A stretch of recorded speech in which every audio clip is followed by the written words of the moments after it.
Assalamualaikum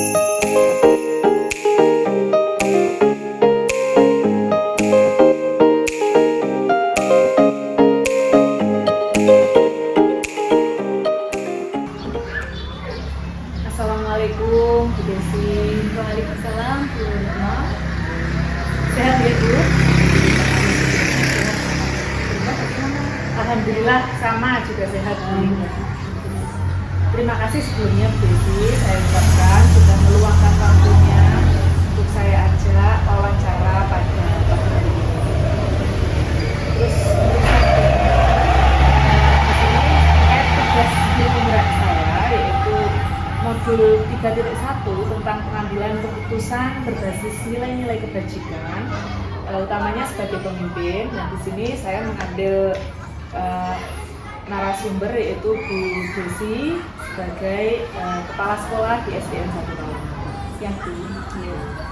Bisa kita mulai Bu untuk wawancaranya? Ya, bisa. Nah, yang pertama, selama ini Bu, bagaimana Bu Desi dapat mengidentifikasi kasus-kasus yang merupakan dilema etika atau rujukan moral? Nah, sebelumnya terima kasih atas kepercayaan dari Bu Retno untuk mewawancari saya terkait dengan pemenuhan tugas dari Bu Retno selaku calon guru penggerak. Terima kasih Bu, dalam mengidentifikasi permasalahan yang ada di lembaga saya. Ini saya mengidentifikasinya bagaimana dilema etika itu saya dihadapkan pada permasalahan atau situasi benar dengan situasi yang benar. Kemudian yang kedua yaitu adanya rujukan moral. Itu saya mengidentifikasinya, saya lihat ketika situasinya itu, situasi yang terjadi itu adalah situasi yang benar dan melawan situasi yang salah. Mungkin itu dulu bagaimana saya dapat mengidentifikasi permasalahan yang timbul di lembaga saya. Selama ini Bu, bagaimana Bu Desi menjalankan keputusan pengambilan di sekolah Ibu, khususnya di SDN 1 Taman, terutama untuk kasus-kasus di mana ada dua kepentingan yang sama-sama benar dan sama-sama mengandung nilai kebajikan. Bagaimana saya mengambil keputusan ini, tetap kita mengidentifikasi masalah-masalah itu merupakan rujukan moral atau dilema etika. Ketika kita mengambil keputusan itu kita harus memperhatikan yaitu adanya 4 paradigma dilema etika, kemudian ada 3 prinsip serta 9 langkah pengujian keputusan. Mungkin itu yang saya lakukan. Ada contoh kasusnya Bu di sini, di lembaga sini Bu, untuk yang dilema etika, benar versus benar.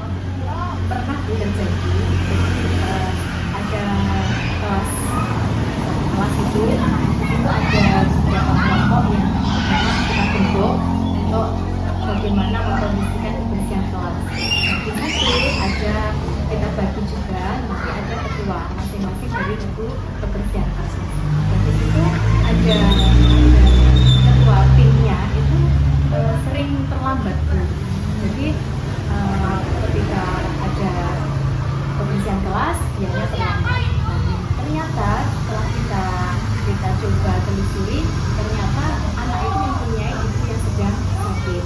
Jadi ketika mau berangkat sekolah itu harus menyiapkan bagaimana keperluan ibunya. Jadi ketika berangkat terlambat, tapi ketika diberi tugas itu dia mempunyai tanggung jawab yang besar. Itu mungkin yang pernah terjadi. Nah, itu menjadi suatu dilema etika. Ya, betul. Jadi di satu sisi anaknya juga disiplin kalau sudah berada di sekolah terkait dengan kebersihan, namun untuk kedatangannya itu kurang tepat waktu. Jadi karena ibunya lagi betul, ada ibunya yang sedang sakit. Sama-sama ada nilai kebajikannya. Ya, betul. Nah, untuk langkah-langkah atau prosedur apa yang biasanya Bu Desi terapkan selama ini ketika menghadapi masalah seperti itu? Kalau mengidentifikasi mungkin kita bekerjasama dengan Bapak Ibu guru gitu, selaku tim yang ada di lembaga. Kemudian tidak lupa juga mungkin bisa bekerjasama dengan siswa. Namun untuk prosedur yang saya ambil yaitu kita mengumpulkan dulu fakta, kemudian data, kemudian saya melakukan pengujian benar salah, kemudian juga melaksanakan 3 prinsip resolusi, kemudian mencari kemungkinan penyelesaian atau opsi yang terbaik, serta saya akan membuat keputusan kemudian merefleksikannya. Nah, jadi itu kan dengan guru dan siswa. Jika dibutuhkan ini bisa melibatkan orang tua murid, kemudian komite tentunya. Jadi semua ikut terlibat Ya, betul. menyelesaikan masalah kecil, tergantung masalahnya. Betul sekali. Ya, untuk selanjutnya, kira-kira hal-hal apa saja yang selama ini Ibu anggap efektif di dalam mengambil keputusan terkait kasus-kasus dilema etika tersebut? Ya. Berikutnya ini yang saya anggap efektif dalam pengambilan keputusan pada kasus-kasus utamanya dilema etika. Ini karena saya sudah menjadi atau mengalami ya proses pembelajaran di pendidikan guru penggerak. Ini saya tetap mengacu atau menggunakan 3 prinsip resolusi, yaitu berpikir berbasis hasil akhir, kemudian berorientasi pada aturan yang benar, dan mengutamakan rasa kepedulian. Kemudian ini untuk yang berdampak jangka panjang, ini juga hal yang efektif dilakukan. Jadi kita juga harus memikirkan bagaimana dampak dalam jangka panjang. Kemudian tidak lupa juga mendiskusikan masalah-masalah yang terjadi di sekolah ini dengan tim, yaitu Bapak Ibu guru, kemudian wali murid dan komite. Berarti prinsipnya 3 itu tadi, berpikir berbasis akhir, berpikir berbasis aturan, dengan berpikir berbasis peduli, rasa peduli sama peduli. Selanjutnya, kira-kira hal-hal apa saja yang selama ini menjadi suatu tantangan Ibu dalam mengambil keputusan dalam kasus-kasus dilema etika tersebut? Karena dilema etika ini kita dihadapkan pada situasi yang benar dan benar. Jadi tantangan yang saya alami ini ya gini, situasi yang ini benar, kemudian saya juga ini juga benar gitu. Tapi untuk kelanjutannya ini saya kembalikan lagi pada nilai-nilai yang saya pegang teguh, kemudian aturan yang berlaku, dan itu rasa kepedulian kita terhadap sesama. Berarti sesuai tadi Ibu mengambil keputusannya berbasis nilai-nilainya, nilai-nilai kebajikannya. Nah, untuk selanjutnya, apakah Ibu pernah memiliki jadwal-jadwal khusus atau jadwal tertentu di dalam menyelesaikan kasus dilema etika tersebut? Kira-kira apa langsung diputuskan pada saat itu juga di tempat, atau ada jadwal khusus untuk menyelesaikannya? Nah, kira-kira untuk bentuk prosedurnya seperti apa? Untuk jadwal mungkin saya tidak memberikan atau membuat jadwal yang terjadwal. Tapi ketika ada suatu masalah itu wajib diselesaikan, mungkin segera ditangani, diselesaikan agar tidak menambah masalah baru. Betul. Jadi kita untuk masalahnya kondisional, menyesuaikan situasi dan kondisi. Nah, selanjutnya, kira-kira adakah faktor-faktor atau panutan Ibu ketika untuk mengambil keputusan, apalagi yang keputusan dalam kasus dilema etika seperti ini? Panutannya, teladannya. Karena saya berada di kawasan sekolah, kemudian saya juga mempunyai tim yang bekerja sama, jadi tetap kita mempertimbangkan, kita juga berdiskusi dengan Bapak Ibu guru selaku tim di sekolah, kemudian juga mungkin melibatkan siswa kalau tidak bisa ditangani, kemudian komite kita berdayakan, dan mungkin lembaga-lembaga pendidikan yang di luar sekolah juga kita libatkan, ikut sertakan. Ini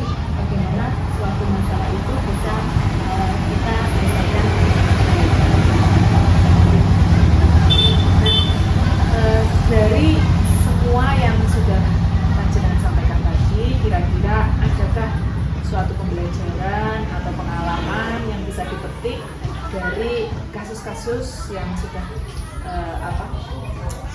terjadi belakangan ini selama Ibu menjadi pemimpin di lembaga ini. Pembelajaran yang mungkin saya petik dari pengalaman yang sudah saya alami itu kita bagaimana nilai-nilai kebajikan dalam diri itu, kemudian prinsip pengambilan keputusan, kemudian paradigma berpikir dan langkah-langkah untuk pengambilan keputusan, serta dari kesemua itu akan menjadi acuan dalam pengambilan keputusan yang bertanggung jawab. Jadi mungkin lebih mengambil bahasa tersebut yang tadi, jadi apa yang ada masalah itu lebih bijaksana dalam pengambilan keputusan. Basis nilai kebajikan sekali. Sepertinya Bu Desi ini sudah sangat menguasai dalam mengambil keputusan yang kira-kira berdilema itu tadi gitu.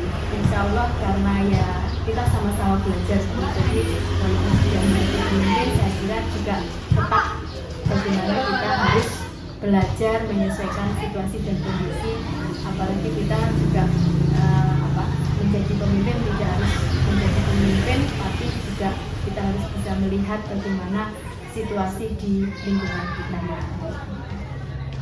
Sangat bagus sekali Bu Desi. Terima kasih atas wawancaranya. Saya sudah sangat belajar banyak dengan Bu Desi. Sama-sama. Melalui wawancara ini bisa menambah wawasan saya bagaimana nanti menjadi seorang pemimpin yang bijak, yang bisa berdasarkan nilai-nilai kebajikan. Baik, itu saja Bu Desi. Semoga Bu Desi sehat selalu. Amin. Terima kasih. Lembaganya SDN 1 Kauman bisa terus jaya. Terima kasih. Timnya solid, kompak, komunitasnya sangat baik dan memiliki rasa kepedulian. Terima kasih Bu. Assalamualaikum. Waalaikumsalam warahmatullahi wabarakatuh. Assalamualaikum Pak. Waalaikumsalam warahmatullahi wabarakatuh. Sehat ya Pak? Alhamdulillah sehat. Ya, terima kasih sudah meluangkan waktunya pada pagi hari ini untuk saya wawancarai terkait tugas saya dalam calon guru penggerak modul 3.1 pengambilan keputusan berbasis nilai-nilai kebajikan sebagai pemimpin. Nah ini nanti mohon waktunya untuk saya wawancarai terkait pengambilan keputusan di lembaga kita. Nah untuk pertanyaan pertama, selama ini bagaimana Pak Karnan dapat mengidentifikasi kasus-kasus yang menjadi dilema etika atau rujukan moral, khususnya di lembaga SDN 1 Semarang? Untuk mengidentifikasi kasus dilema etika atau rujukan moral, kita bisa melihat secara sederhana saja bahwa kalau rujukan moral itu kita bisa membedakan dua hal, yaitu apakah ini baik atau buruk, itu saja hasilnya nanti. Kalau misalnya dilema etika itu kasus ini memang baik versus baik, nah berarti ini tergolong sebagai kasus dilema etika, mungkin begitu. Selama ini bagaimana Pak Karnan menjalankan pengambilan keputusan, utamanya di sekolah ini, dalam kasus-kasus yang kira-kira ada dua kepentingan yang sama-sama benar atau sama-sama yang mengandung nilai kebajikan? Kalau ada kasus yang sama-sama mengandung nilai kebajikan, yang pertama kita gunakan prinsip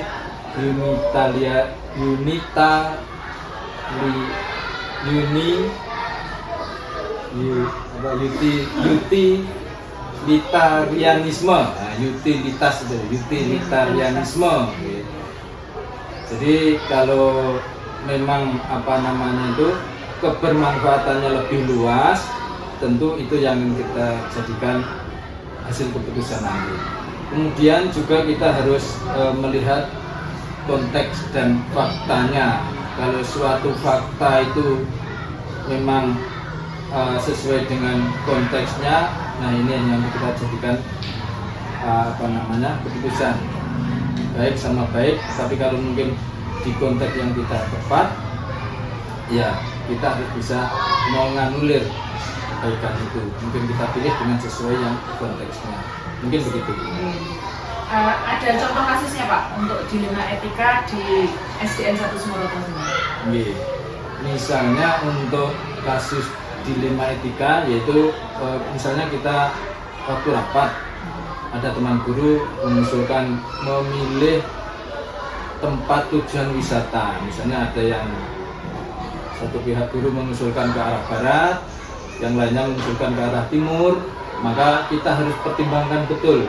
Ke timur ada baiknya, ke barat ada baiknya, namun kita harus timbang-timbang apakah ke timur itu nilai kebaikannya lebih besar atau lebih kecil, mungkin dari waktu, dari pembiayaan, dari objeknya dan sebagainya, sehingga kita tahu betul nanti yang terbaik yang mana, yang itulah yang kita pilih.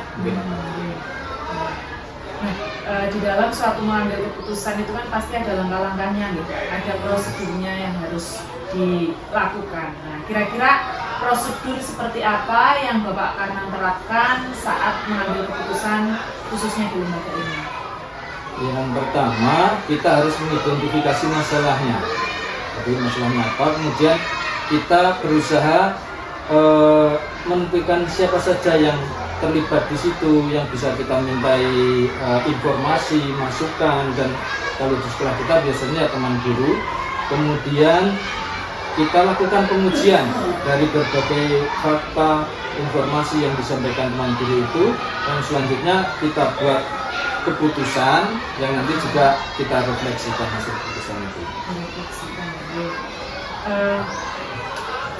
Sebelum mengambil suatu keputusan, kira-kira hal apa yang Bapak anggap efektif dalam mengambil keputusan tersebut dalam suatu kasus dilema etika yang sudah disampaikan tadi? Ya, pengambilan keputusan ini agar efektif, menurut saya kita gunakan 3 prinsip resolusi, yaitu kita harus berpikir pada hasil akhir, berbasis hasil akhir. Jadi tentunya hasil akhir yang terbaik yang kita dapat. Kemudian berorientasi pada aturan yang benar, serta harus mengutamakan pada rasa kepedulian kita. Jadi 3 hal itulah yang kita gunakan sebagai dasar rujukan untuk memecahkan kasus dilema etika itu. Jadi 3 itu tadi, berbasis akhir, berbasis aturan, dan berbasis rasa kepedulian. Nah, dalam mengambil suatu keputusan pastinya ada suatu yang namanya tantangan. Nah, tantangan apa saja kira-kira yang Bapak hadapi selama mengambil keputusan tersebut? Tantangannya tentunya ya sulitnya menentukan pilihan itu tadi, yaitu menjadi tantangan tersendiri, sehingga kita kembali pada 3 prinsip tadi, yaitu kita harus bisa menentukan seberapa besar kepedulian kita terhadap penyelesaian kasus itu kepada sesama kita, apakah betul-betul bermanfaat, kemudian juga apakah sesuai dengan aturan yang ada, kemudian apakah ini nanti betul-betul bisa mengandung nilai-nilai kebenaran yang betul-betul sesuai dengan yang kita yakini, begitu. Dalam menyelesaikan kasus dilema etika ini, Pak, apakah ada jadwal khusus dari Bapak untuk menyelesaikannya? Misal, apakah langsung diselesaikan pada saat itu juga, di tempat itu juga, atau memerlukan waktu khusus atau jadwal di lain waktu agar permasalahan ini terselesaikan? Prosedur seperti apa yang Bapak jalankan selama ini? Nah, untuk menyelesaikan kasus semacam ini tentu kita melihat seberapa mendesak kasus ini. Kan memang memerlukan penyelesaian yang mendesak, ya kita usahakan selesaikan pada waktu yang sesingkat mungkin, secepat mungkin. Kalau memang perlu pemikiran yang lebih panjang dan apalagi melibatkan pihak ketiga, mungkin kita harus membuatkan semacam jadwal untuk penyelesaiannya, mungkin begitu. Selama ini apakah ada panutan atau seseorang yang mempermudah dan membantu Bapak dalam mengambil keputusan, atau faktor-faktor apa saja yang dapat mempermudah dalam mengambil keputusan tersebut? Dalam mengambil keputusan itu terutama bagi saya ya berdasarkan pedoman-pedoman nilai kebaikan yang saya pahami. Kemudian kita juga melibatkan teman secara kolaborasi, masukan-masukan dari teman-teman. Itulah yang kita jadikan landasan untuk mengambil keputusan. Nah, ini terakhir Pak, dari semua yang sudah Bapak sampaikan tadi terkait pengambilan keputusan di Lembaga SDN 1 Sumeroto, kira-kira adakah pembelajaran atau pengalaman yang bisa dipetik dari kasus dilema etika tersebut? Mungkin yang bisa kita jadikan pelajaran ya, yaitu terutama adalah nilai kebajikan yang kita pegang, kemudian prinsip yang kita pakai untuk mengambil keputusan tadi, mungkin menggunakan 3 prinsip resolusi itu tadi ya, dilema tadi. Kemudian juga paradigma berpikir yang sedang berkembang sekarang ini juga diikuti dengan langkah-langkah pengambilan keputusan yang benar, sehingga nanti menjadi keputusan yang bisa dipertanggungjawabkan. Begitu. Alhamdulillah, terima kasih Pak atas wawancaranya, sudah selesai. Saya sudah mengambil banyak pelajaran dari yang Pak Arman sampaikan sebagai pemimpin di SDN 1 Sumeroto. Semoga wawancara kita pada pagi hari ini bermanfaat, dan terima kasih sekali lagi atas waktunya. Wassalamualaikum warahmatullahi wabarakatuh. Waalaikumsalam warahmatullahi wabarakatuh. Semoga sukses. Amin.